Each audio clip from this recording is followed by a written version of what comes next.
All right, everybody, welcome back to Madhouse Unfiltered. My name is Eric Messer. I'm here with Brandon Ward, 2023 Modified Division Champion. Getting ready to ramp up the 2024 season at Bowman Gray Stadium. So I just want to thank you for taking the time here to sit down on the second episode. Thank you, Eric. I appreciate it. Yes, sir. It's good to be on. Awesome. So let's just dive right in. So just tell me about your start in racing. Oh, man. So my start in racing started really way back when I was just, I don't really remember not going to the racetrack. So when I was just a small kid, my dad and a lot of his friends were into drag racing. So I can remember just being a toddler running around at Farmington Dragway and Piedmont and all those places. So I grew up, with around the drag racing environment and just loved it. Loved racing. Back then, you didn't have as many options as you do now with getting started, especially in this part of the country. You basically had go-karts and motocross. That was your two options. So had they had junior dragsters back then, my whole career path could have took a different, could have went a different direction just because of what we were doing at that point in time. But so my dad and my grandpa got me started go-kart racing when I was 8 years old, and that's where it all began. That's awesome, man. So diving into that a little bit deeper, what was your first experience in that race car? So my first experience racing was at a track in Liberty, North Carolina.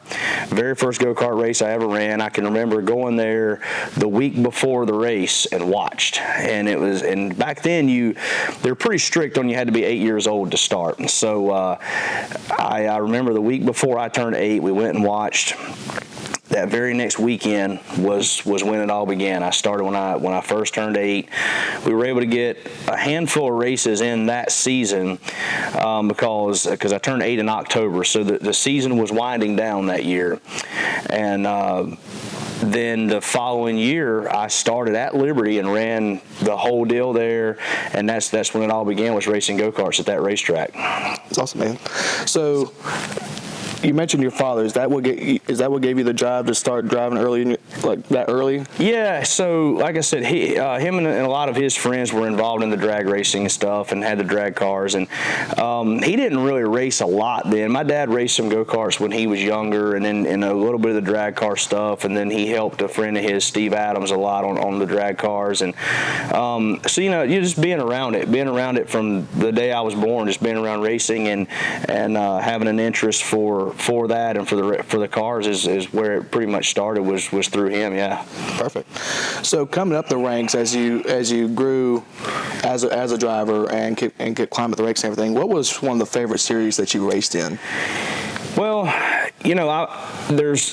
I've told this a lot of times. There's things about every type of race car and every series that I've liked. There's a lot of similarities. Racing's racing. But, I go back to the very first race car that I ever drove was a NASCAR Goody's Dash car. So I came right out of go-kart racing into the Goody's Dash series, pretty much just, here you go. We just jumped in there and did it. It was actually with a team that I had been driving some go-karts for, and they decided they wanted to build a race car, and the original thought was they were going to build a late model stock car. It's been so long ago, I can't really remember what happened there, and right in the mix of it, they decided to build a Goody's Dash car and jump right into a NASCAR touring division. So that's really kind of like where it all started for me as far as with a race car. So I always had a lot of love for that series because it was the very first beginning of car racing for me. And back then, that division, you were able to run anywhere from short tracks like Hickory and Caraway. I think Caraway was the first place I went to in a race car. But we raced at Daytona and Darlington and Bristol and Charlotte and all at Homestead, all these places with the same series. We had speedway cars and short track cars, so it was kind of like jumping right into everything. So that series really took me to a lot of new places. So that was one thing. And then just moving on up through, there was just there's a lot of cool differences in all the different types of race cars I've driven. Perfect. So And before we get into Bowman Gray here, as you climb those ranks through the Goody Dash series and everything, who was the most influential to your success, and who do you attribute to? Well, for me, there's a lot of people. As I said, my dad and my grandpa got me started pretty much in racing. Without them doing what they did for me to help me get rolling, this wouldn't be where I'm at today. So obviously, both of them and the support that I've had through the years from both of them, and my mom too. Just my parents in general helping me like they have. And but my career has primarily been driving for other teams, for other people. Throughout the ranks, so Wayne Hyatt Jr. was the guy that got me started in car racing. He was the very first guy that built the Goody's Dash car that I drove. So that jump started me. But then, throughout the years, I've had the chance to drive for Dean Combs. He was a legend in the Dash series and just in short track racing years ago.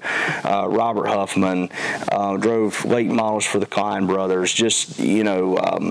Randy Humphrey gave me my first chance at driving a Pro Cup car, and Jack McNally, who is now pretty much overseeing the Cars Tour and has for years. I drove for him when he had Newday Motorsports. So that all those things transitioned right up into Jeff Day and Kevin Powell, what they do for me here today. So many people. There's even more, man. There's so many. I could really go on throughout a whole episode talking about people I've driven for and people that have been influential in my career. But just a lot of those different people, team owners and crew chiefs over the years that have helped me to learn and be able to transition over into where we're at today. Perfect. All right, so let's dive into your career at Bowman Gray. When did you decide to start racing at Bowman Gray, and what kind of influenced that decision? So it's kind of funny how I got to Bowman Gray. So Jeff, I sort of started this deal at Newday Motorsports with Jeff, and then a year or two later, Kevin come along and got involved and partnered with Jeff, enabled us to kind of start growing this into what it is today. And in the beginning, I drove the super late model cars, and Kevin drove the modified at the stadium, racing it all out of the same shop, just like we're doing now. So Kevin got hurt. He hurt his shoulder and couldn't race that weekend. So we decided I was going to race that weekend. I think that was back in 2016. And that's where it began. And I ran my first race then at Bowman Gray, and then it was some limited schedule stuff, wasn't full time to start with. I was still doing the super racing and back and forth between the two, and that's what sort of got me started in a race car at Bowman Gray. And I guess the first laps I ever made at Bowman Gray was years before that. I was racing the Goody's Dash cars, and Randy Butner was racing full time at Ace, full time at Bowman Gray, and he had the NASCAR Southern Modified Tour came to Bowman Gray. They qualified on Friday night, and Randy had to be at Ace that Friday night, but the car had to qualify. So Randy called me, and I went and qualified his car for the NASCAR Whelen Southern Tour race. That was the very first lap I'd ever made around Bowman Gray Stadium, was in Randy's car. And then, a handful of years later, getting to run my first race there in Kevin's car. Perfect.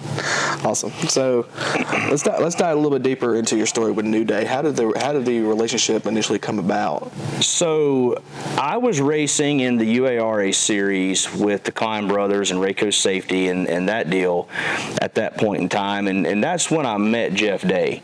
I remember back then, that would have been about 2006, and I had some questions about some spindles on a race car, and I called Jeff and we talked about that and talked about spindles and some front end geometry stuff, and Jeff helped me right there.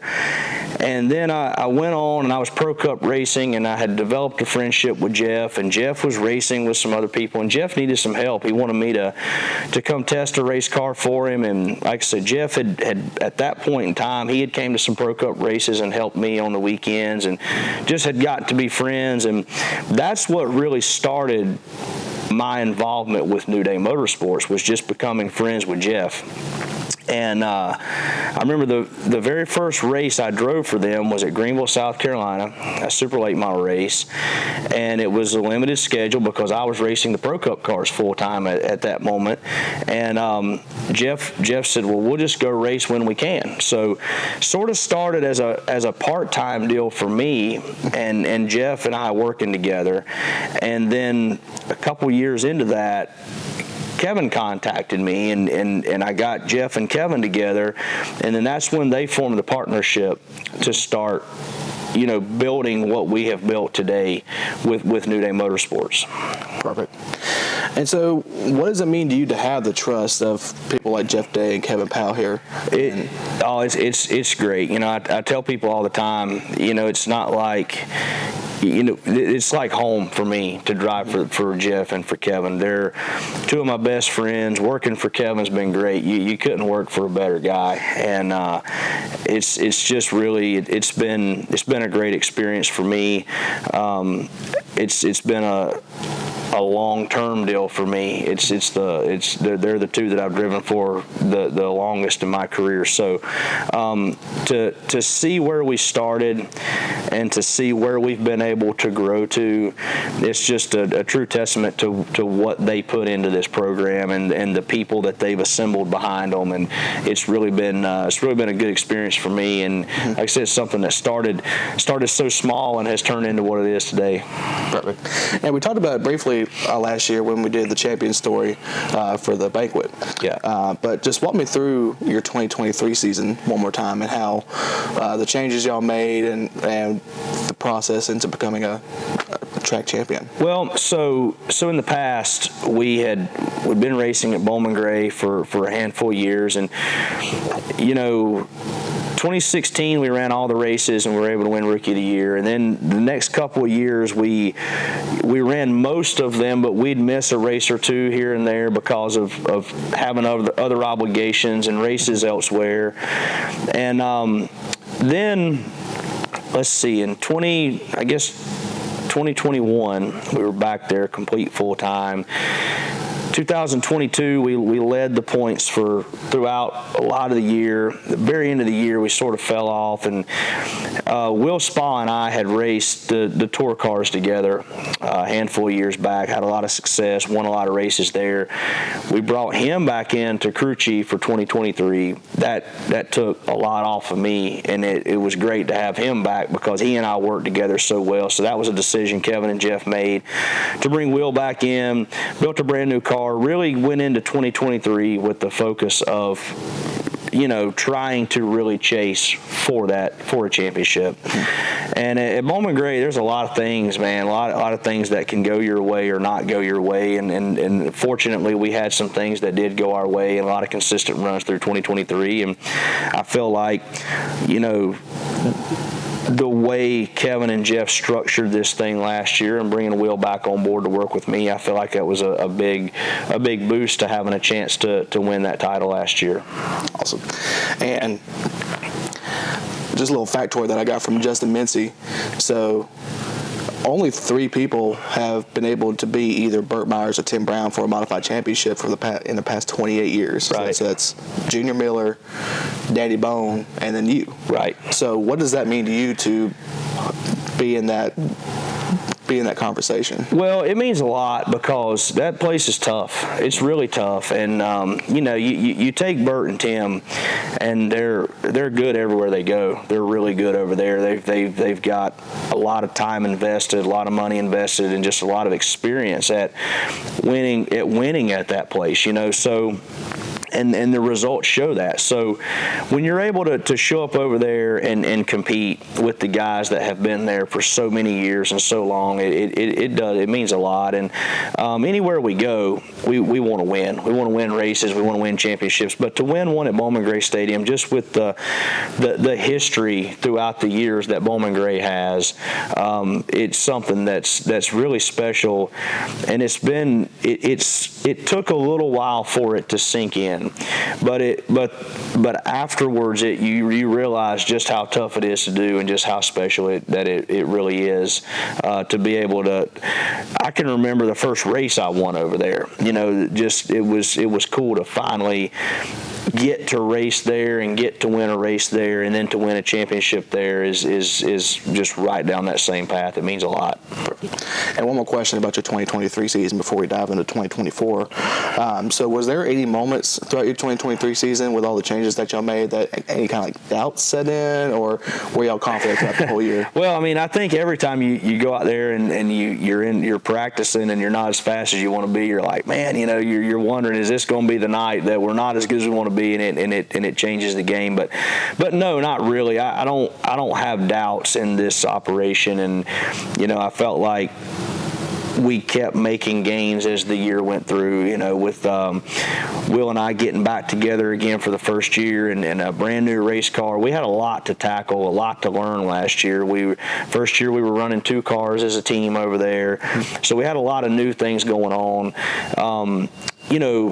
Bowman Gray is the first weekly track that I've ever raced at as far as on a regular basis for a championship. Everything else that I've done throughout my career has pretty much been touring stuff, where we're at different places, different tracks all the time. So just getting myself adjusted to the weekly format, to weekly racing at the same track every week was something that over the last few years you get used to, and all that just sort of ties right into what it takes to be able to go over there and actually compete for a championship. And so how are you and Newday looking at 2024 and how you can back up your championship?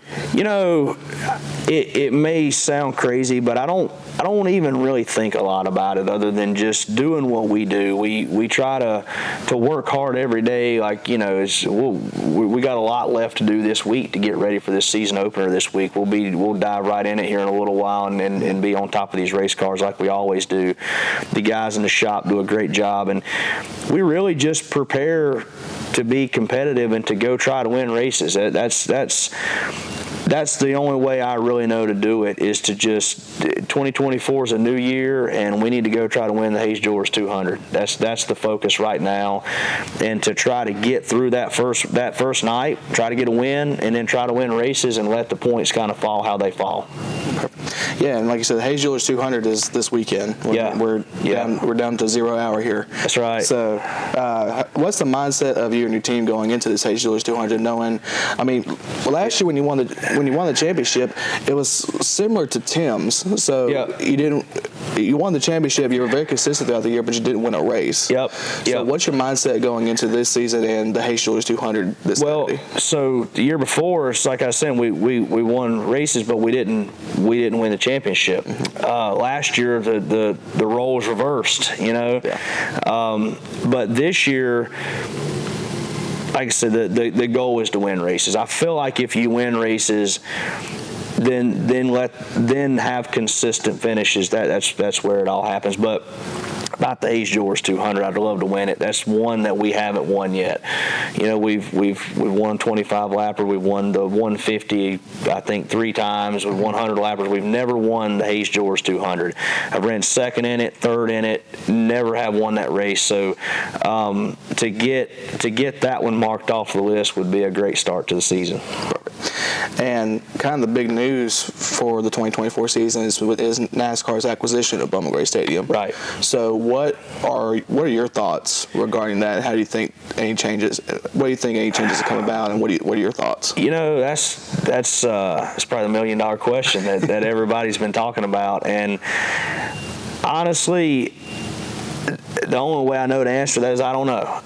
I think that NASCAR has the best interest for everything that they do for coming in. It's been under the NASCAR banner for all these years. I feel like they've probably got some future plans for what they want to do there. What that is, we don't know. I don't really think you'll see a lot of changes this year. I really don't. That's just my personal thoughts on it. I hope that it continues to be a great venue for not only the racers but the fans. It has been for so many years, and I think they know that. That's why they want to get involved too. So I feel like it'll continue to be a great thing for the teams and for the fans. Perfect. All right, and just to wrap it up here, I want to try to get one more good story out of you. Do you have a favorite story from any time in your racing career that? Oh man, I got a lot. There's a lot when you think back through it.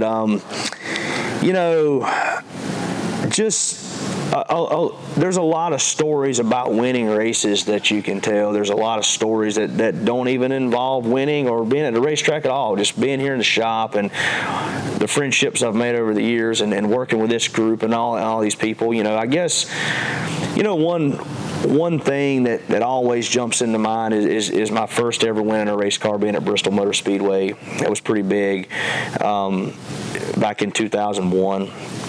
And that's something that it was a memory, a moment in my career that I'll never forget. Honestly, winning my first race at Bowman Gray Stadium was big, and just all the years of being fortunate to do this, to get to race, even at just a short track level, but to do what we do, and to get to go to Bowman Gray every week and to the tour races that we run every week, and just having the opportunity throughout my life to race and enjoy something that I've loved so much, and meet so many good people and work with so many good people and sponsors, and just the relationships that I've been able to build throughout the years that racing in general has created that opportunity for me to do is just something that it's just you'll never forget it. Just a lot of memories, man, over the years doing this, and hopefully get to do it for several more and continue to create stories and memories with short track racing. Perfect. Well, again, I appreciate you being on. I'll give you this opportunity just to kind of thank whoever, thank your partners, your team. Oh yeah, absolutely. I appreciate you having me on here. This is awesome. Appreciate what you do for us and for Bowman Gray, and obviously, as I say all the time, Kevin Powell and Jeff Day for giving me and all these guys here at Newday Motorsports the opportunity to do what we do. So many great partners that are on board with us at Bowman Gray Stadium. Of course, iHeartRadio and Q104 and all the KP Enterprise companies, Foothill Ford, Kevin Powell Motorsports, and then all the things that Kevin and his employees and all his companies do for us in this racing program. Of course, Jeff Day and Precision Built Spindle. Jeff, cool thing about Jeff's deal here, he's got to build suspension parts that have won races across the country and championships, and to be a part of that with his own team and to have that at Bowman Gray Stadium is cool. Colors Edge has been with us for a long time now. Happy to have them back on board. Squeaky Clean Express. We've got Pro System, Robin Sandblasting, Racing Electronics, Donna D. Stone, Tim White, Safe Day, just so many people that if we didn't have them, we wouldn't be able to go and do what we do at Bowman Gray Stadium every week. David E. Day, everybody that's a part of this program, we really appreciate what they do for us. Awesome. Well, again, I appreciate you being on. This weekend, the Hayes Jewelers 200 at Bowman Gray Stadium. It'll be jam-packed, I'm sure. Oh, yeah. So, come on out, and appreciate everybody tuning in, and we'll see you at the next one.